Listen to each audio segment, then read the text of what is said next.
नमस्कार। आज हम बात करते हैं 5000 साल पहले की तमाम सारी सभ्यताओं के बारे में।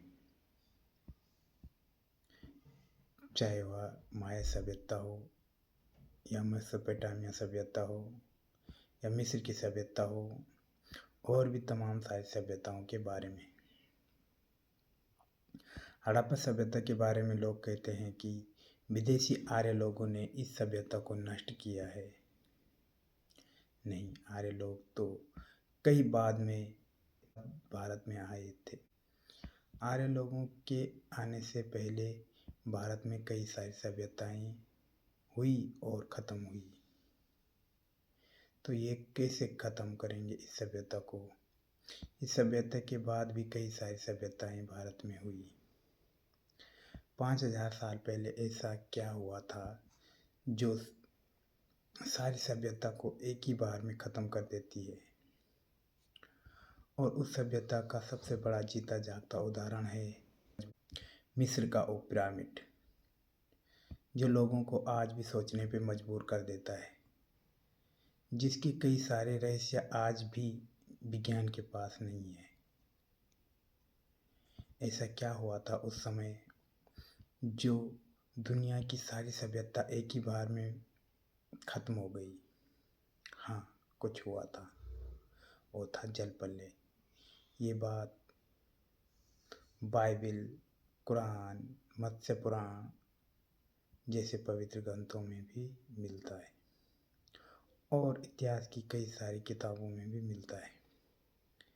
ये सभ्यता जल से ढकी गई है, तभी तो आज इस सभ्यता के सबूत मिलते हैं। अगर जलाई जाती तो आज इस सभ्यता के कोई भी सबूत नहीं मिलते। उस समय भी लोग चांद तक पहुंच गए थे। लोग आकाश और पूरी गैलेक्सी की जानकारी रखते थे। यहाँ तक भारत से लेकर चीन तक एक देश होया करता था जिसका नाम नॉन देश, जिसे उस टाइम पे नॉन देश कहा जाता था। बाइबिल कहती है इस नॉन देश में ही कैन ने अपने भाई हाबिल का खून किया था और उसी समय हनोक ने इस दुनिया को गणित का ज्ञान दिया था। और उस समय हनोक ने वो मिस्र के बड़े बड़े पत्थरों से मिस्र के पिरामिड बनवाए थे, जिसे आज भी विज्ञान समझ न सका। और उस समय का ज्ञान आज से कितना आगे रहा होगा। हड़प्पा सभ्यता, सीधी सड़कें, डिग्री सिस्टम में बसे शहर, हर घर से जुड़ी पक्की नालियाँ और जल की निकासी की ऐसी व्यवस्था जिसकी बराबरी आज भी करना आसान नहीं है। मोहनजोदड़ो का ग्रेट बाथ सिर्फ एक स्नानागार नहीं था, वह उस सभ्यता सामाजिक और आध्यात्मिक सोच का प्रतीक है। हड़प्पा सभ्यता के लोग समुद्री व्यापार करते थे और मेसोपोटामिया जैसी सभ्यताओं से जुड़े हुए थे। इस महान सभ्यता का अंत कैसे हुआ? क्या आर्यों के आक्रमण से? नहीं, असल कारण था जल प्रलय।